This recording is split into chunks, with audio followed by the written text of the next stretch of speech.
luxury British car maker Bentley announcing record operating profits for the first 9 months of 2022. Part of the reason, increased customization. Yahoo Finance Autos reporter, senior auto correspondent Pras Subramanian is here to tell us all about this. Now, we know Bentleys are made by hand, at least they used to, in terms of my knowledge of it. Still, they got that level of attention to detail? Yeah, still, they've sort of industrialized that process, right? So, strong years so far for Bentley, and not surprising from what we're seeing from luxury brands. Through the first 3 quarters of the year, Bentley's operating profit more than double, like you said, Jared, to a record high compared to last year. But get this, they've only sold 3% more cars. So Bentley Motor CEO Adrian Hallmark says it's all about customers paying up for more goodies. I've been in this industry and in this sector for nearly 28 years. I've never seen spending patterns like it, and not just in Bentley, I mean generally. I used an analogy with Wayne earlier.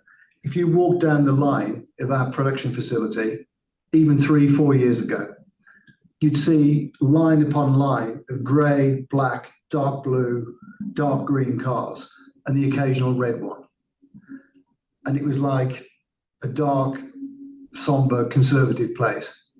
If you walk through now, it's like a circus. The colour, the diversity of what people are ordering, exterior and interior, has just fundamentally changed.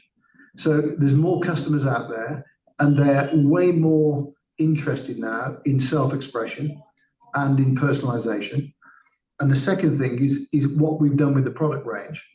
So the product range is the strongest it's ever been, and it's good compared with competition. But then also we have consciously, as we say, industrialized complexity.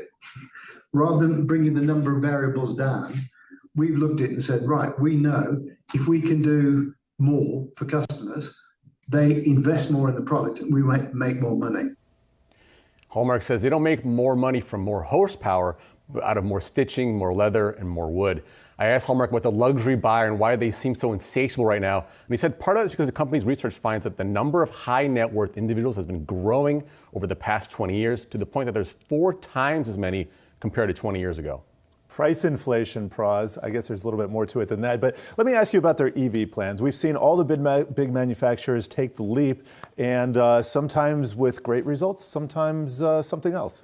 What's the Bentley case? So Bentley, just like everyone else, they want to go full EV. By 2030, that's their goal for right now. Their first EV comes out in 2025, and I asked him about that. How's that going to compare to the Rolls-Royce Spectre, which we saw come out a few weeks back? And he said, the Spectre's a fascinating car. They like it, but they say, ours is going to be more of a grand touring car, a daily driver, because they find most of their buyers actually drive their cars every day. So they want more range, things like that. But also, talking about services, they want the charging kind of experience to be a luxury sort of experience. So they're going to have like their own sort of probably bespoke network of chargers, who knows, or working through other existing companies. But my understanding is that they want it to be a concierge, almost a luxury type of service. You just mentioned charging, and I know that there's no agreed on universal standard right now. How is that evolving in the U.S., especially as all these goals have been brought to the forefront? 2030, 35, 40. Mm-hmm. What does the infrastructure look like in terms of EV charging stations? I think as of right now, I think everyone agreed that there's just too few chargers out there in the public space, right? So we're seeing a lot more investment from the government here, right? That $7.5 billion meant to build out and not only a super highway of chargers, but also just in local areas where you don't have that many, maybe some suburban or rural areas. So we're seeing that happen. I think the big problem, Jared, is with the public companies like the Charge Points of the world, the EV Go's. It's so expensive to build these chargers, and there's still not enough, I guess, critical mass of users just quite yet. And we will get there someday, though. In the meantime, thank you for that report, Pras Subramanian.